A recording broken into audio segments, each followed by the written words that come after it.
Welcome to Mondo Thingo.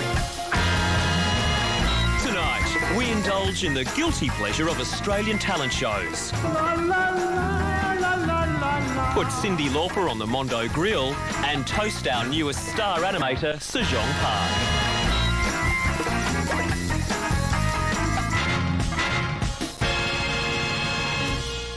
Hello, I'm Amanda Keller and welcome to Mondo Thingo. And that's right, tonight we have our own heartfelt tribute to Australian TV talent shows. I'm having pot of gold flashbacks already. Ooh. And we bring you the extravaganza that is the Rock, Paper, Scissors World Championships. How long before that's an Olympic sport? But first, joining me on the couch to cast a keen eye over the week, Triple J reporter and our pop culture guy, Steve Canane. Hi, Amanda. Hi, Steve. We have to start with some frightening news. News of an evil and terrifying collaboration. I'm going to throw two names at you. Singer Celine Dion and photographer Anne Geddes. I was physically sick when I heard about this collaboration. These two schmaltzmeisters getting together, it scares me. Do you reckon it'll look something like this? Ah! Oh, it's too cute for words. Too cute. It's going to be songs and images called The Miracle Project, honouring the moving, tender and unbreakable bond of love that exists between a mother and her baby. The only thing missing from this collaboration for me to make it truly evil is Andrew Lloyd Webber. Oh, don't even say the words to poke my eyes and my ears And out. then that would be the axis of evil if you had that three combining forces. Oh dear. So what caught your eye this week? A court case, actually. Walt Disney is being sued. The Disney company is being sued by a poor South African family. Their father, Solomon Linda, wrote The Lion Sleeps Tonight. Just to remind everyone, let's play a little bit of it. In the jungle, the mighty jungle, the lion sleeps too. I can't hear you, buddy. Back me up. Famous song. It's in their movie. It's in the musical that's all around the world at the moment. And Disney's made millions out of using songs like that, but Solomon Linda died penniless. And what's interesting about this case is if you look at the history of Disney fiercely protecting their own copyright. Because didn't they even change the laws to protect their own copyright? Yeah, they have. Sonny Bono actually brought the law in 1998 to extend the copyright on Mickey Mouse, so Mickey didn't enter the public domain. This law changed, extending the copyright for Disney just after $6.3 million was donated to campaign funds of certain congressmen. Just a coincidence, I think, Steve. Just a coincidence. But if you look at the history of Disney ripping artists off, Disney got Jungle Book out of Rudyard Kipling's work 1 year after his copyright lapsed, and they ripped off a whole lot of Brothers Grimm fairy tales like Snow White and the Seven Dwarfs. Well, yeah. Disney will be turning in his freezer. He will be. No, I'm very excited this week because I've just got my hot little hands on the new reality Bachelor show in the States. It's got an Australian twist. It's on air at the moment. It's called Outback Jack. Let's have a look. Meet Outback Jack. He's about to come face to face with the Outback's newest predators. 12 uptown girls are getting dropped down under. Is my hair all messed up? Where is our, hotel? There we go, girls! Well, hello, ladies, and welcome to the Outback. No outlets? Outlets for what? These girls thought that they were going to meet a bachelor in a chateau or a five-star resort, and next thing they know, they're dropping out of aeroplanes. They're complaining about insects crawling on their Chanel bags. It's very funny. And the reality about this reality TV show is that Outback Jack's real name is Vadim Dale. He's not from the Central Desert. He's from Central Casting. He's from Melbourne. He's a Geelong grammar boy. And an underwear model, isn't and he? And a former undie model. Also, we heard here at Mondo Thingo from a former classmate of Vadim's that he's a little bit more comfortable in the Jeep driving down Toorak Road than in the Outback. Well, he plays a very good Outback Jack. Like all these shows, it's very well produced. It's very watchable. And let's face it, those girls are extraordinary. I mean, they're banging it on, and so is he. Have a look at this Aussie take. Shannon, you're a top Sheila. I flew halfway around the world. Doesn't he look happy? He looks real happy. That's on air in the States at the moment, but we're going to be seeing it on Australian TV later this year, Steve. Yeah, can't wait for it. Look out for the heaving bosoms, won't you? I will. And the top Sheilas. Yeah. Thanks for joining us. Thanks, Amanda. No, not only are reality shows everywhere at the moment, it seems every time you turn on the TV, there's another talent show.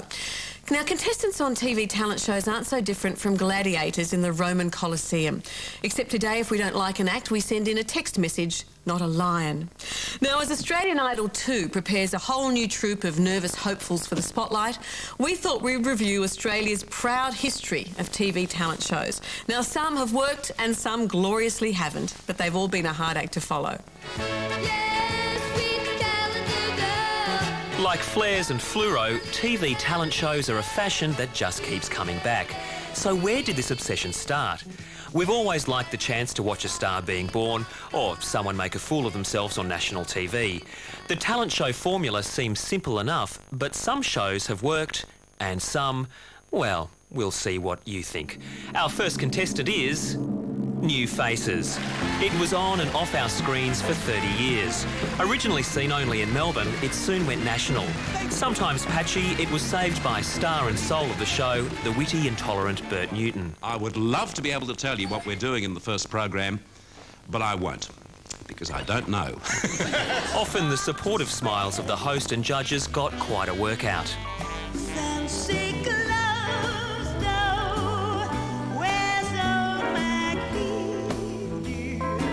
Well, first of all, it was original, the presentation. 17, Search for a Star. Next up was Search for a Star.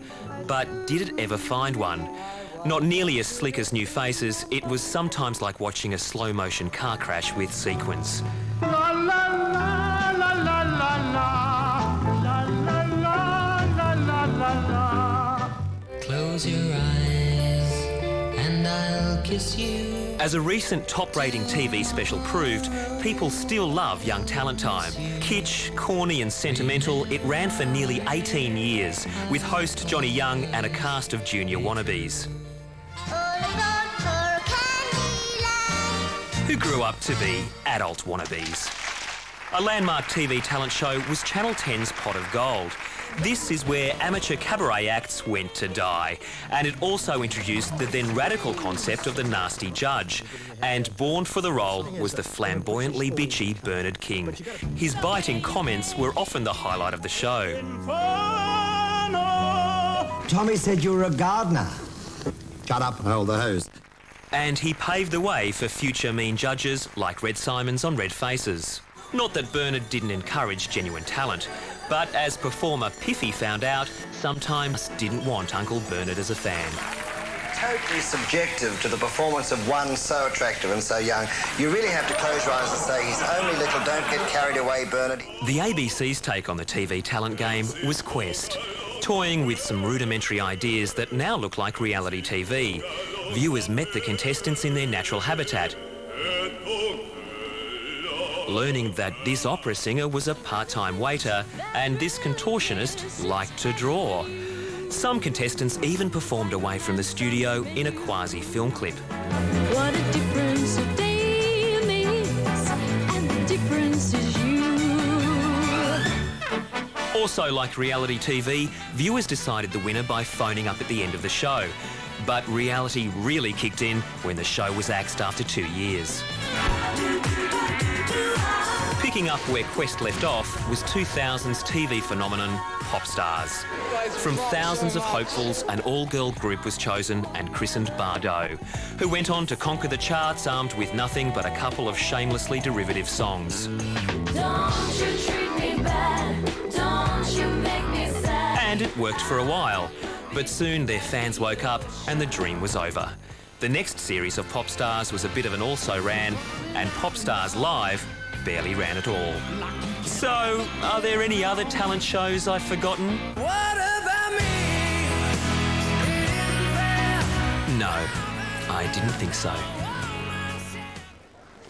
What's that? That's what we didn't use on the talent show story. Oh. Yes, that's fresh-faced Mandy Keller on Pot of Gold doing her jazz ballet interpretation of Billy Don't Be a Hero, ending on the splits. Took ages for the ambulance to arrive. Yeah, we won't be big time.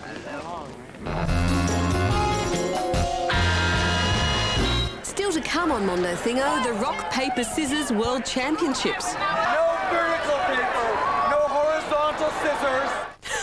Yes. But now I'm craving a Mondo mixed grill. This is a new segment we have where we catch a well-known personality, we fire a few quick questions at them, and we bundle it into a tasty information snack. And this week we'll be turning on the grill for Cyndi Lauper. Now, as one of the most successful singers of the 80s, Cyndi was doing girl power while Posh Spice was still playing with her My Little Pony. Well, she's now touring the world with a new album, so let's see what Cyndi Lauper made of our Mondo mixed grill selection.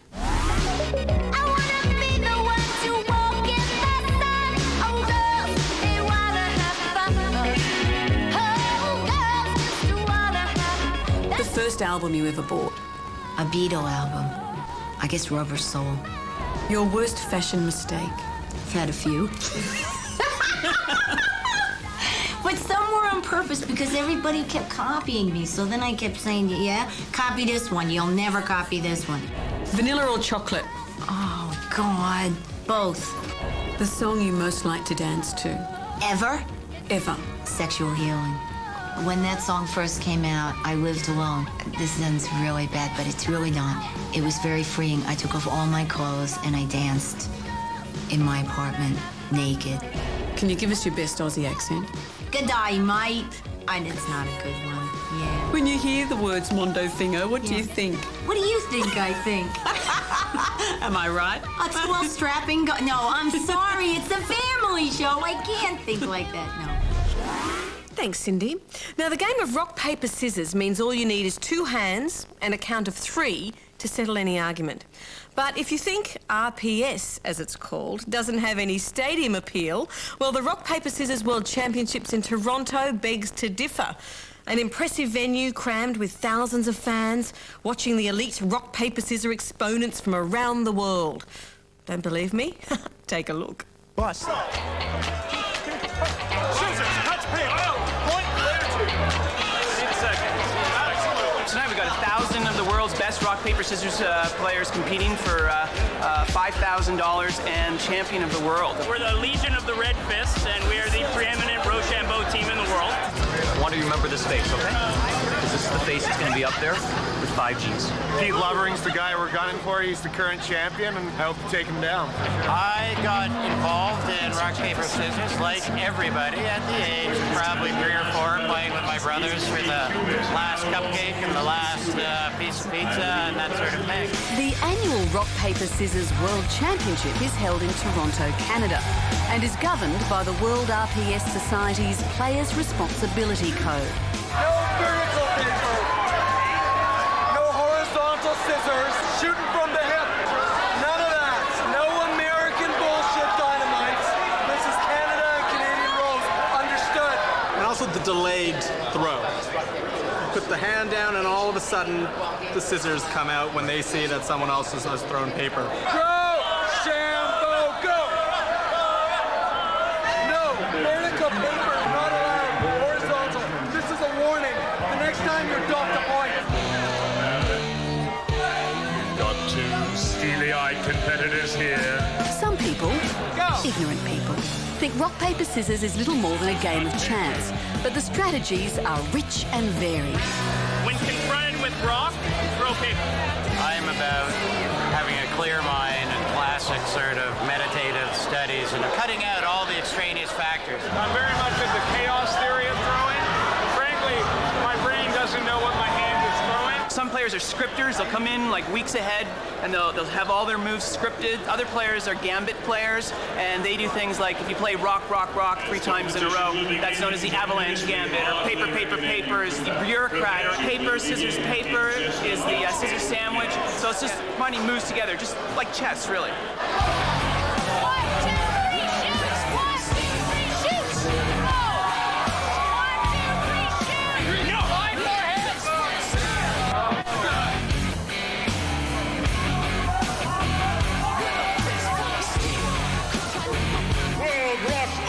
Scissors champion from the Legion of the Red Fist. Here he is, Rob Kruger, winner of the World Championship. There's always the next year, yes. But as with any high-stakes sport, rock, paper, scissors is not without controversy. There was a very disputed call in the final where many among the audience, myself, clearly saw an indecisive scissors at the very end play that was not called by the official. But the referee's word is final, and that's part of the psychology of the game. 1, 2, 3. Amanda, what's that? It's a dog. Dog wets paper, I win. Does scissors stab dog? Stick to the rules, George. Best of 11? Sure. 1. Mondo Lingo, providing the must-have words for your vocabulary. This week, Rock-cedo, blending the words rock and tuxedo. This is the black attire favoured by rock concert goers. The black jeans, black t-shirt and black boots. Rock-cedo may have rock attitude, but many rock concert goers have failed to meet up with their friends on the big night because they said, "I'll be the one wearing all black."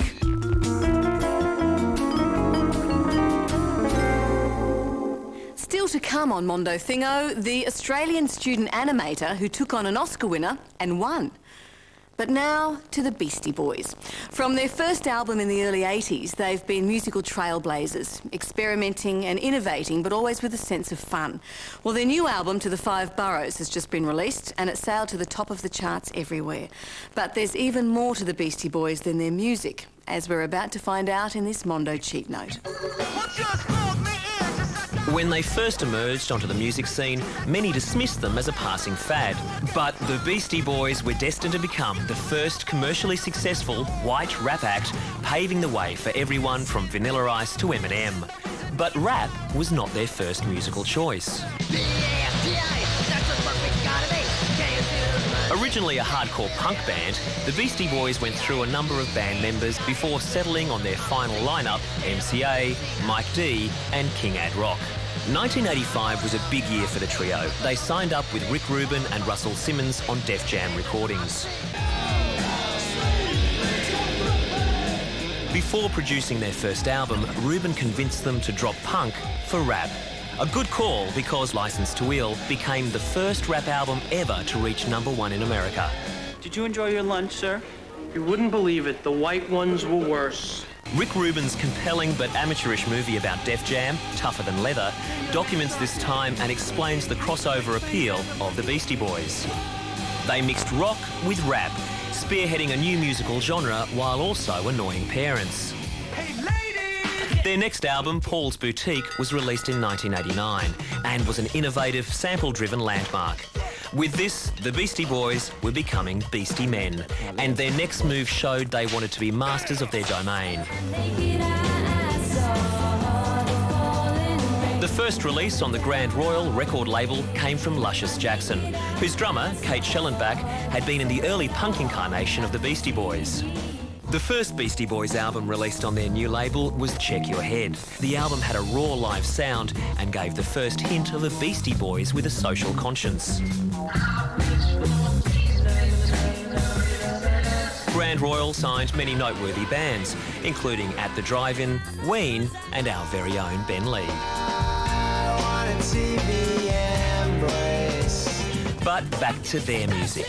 For 13 years, the Beastie Boys had been innovating and aggravating, and their next album showed they had a lot of kick left in them yet.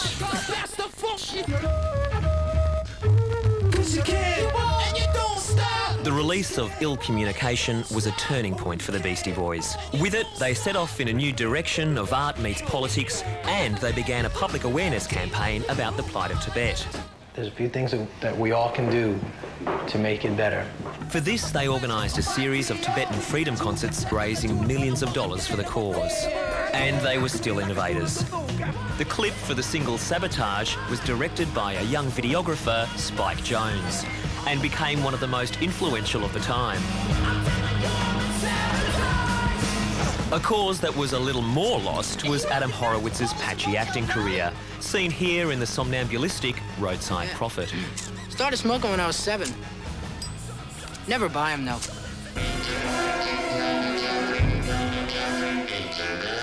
In 1998, the Beasties released another acclaimed album, Hello Nasty, cementing their reputation as one of the most influential bands on the planet. But being good musicians and good businessmen don't necessarily go hand in hand. In 2001, Grand Royal collapsed under a mountain of debt and poor management. But it was the collapse of the Twin Towers and the subsequent War on Terror that provided the catalyst for the Beastie Boys' latest album. When Bush won, we were like, well, at least the only good thing that's going to come of this is good music is going to happen. Check it out. What's it all about? Often ahead of their time, the Beastie Boys continue to defy and surprise their critics. So it's no surprise that when the rather patchy animated series Futurama satirises the future, the Beastie Boys look right at home there. Drop! Don't forget to pick up a T-shirt! The work work of a little-known student animator up against an Oscar-winning high flyer. That's how it was at the recent 2004 Dendy Awards. Yes, Harvey Crumpet certainly deserved its big win in LA, but at the Dendies it had to take a back seat to Birthday Boy by Sejong Park.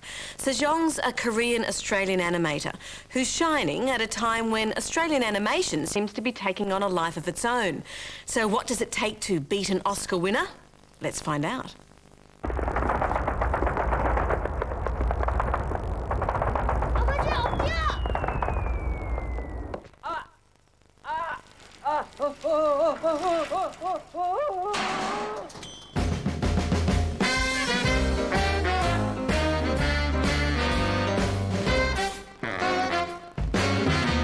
The strength of that film was the story, and it just happened to be beautifully animated. Being an animation took me more into the child's mind. I'm quite worried because my husband's got Deluge, another short film in there. The winner is The Birthday Boy. Hey, Sonny, where'd you go? The gentleman can't reach. It's very hard to be on the stage. My heart is pumping very loud. I was born in Busan, which is the second biggest city in Korea. And Birthday Boy, half of the story is my childhood. I really enjoyed making my own toys. Sejong's film Birthday Boy depicts a day in the life of Manuk, who, with his father at war, celebrates his 5th birthday alone. He arrives home to find a parcel that he tragically mistakes for his birthday present.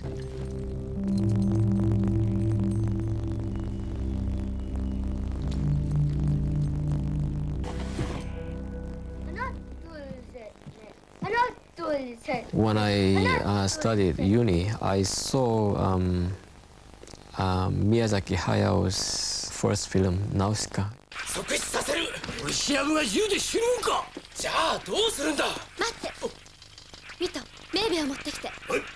And it changed my brain 180 degrees.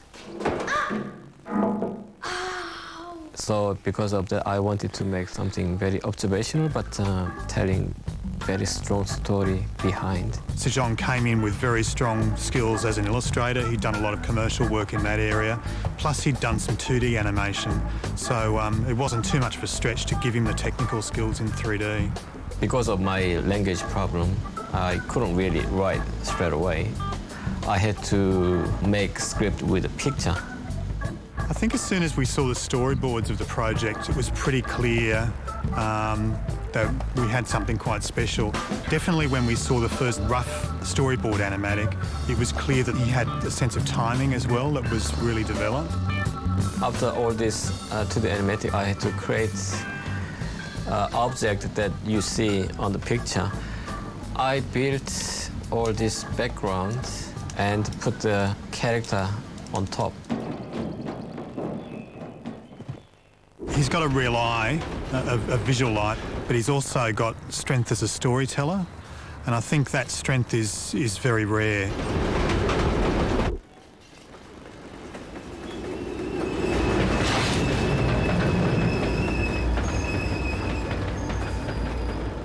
I like to be a director and, good storyteller. I like to be an Australian Miyazaki.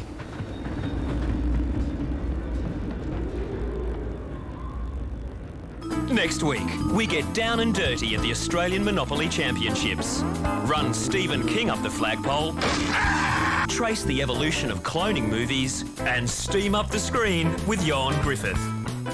Whew, can't wait for that. But to close the show, I think we can squeeze in an extra little helping of one of the great Australian TV talent shows, Young Talent Time. We didn't see enough of that tonight, did we?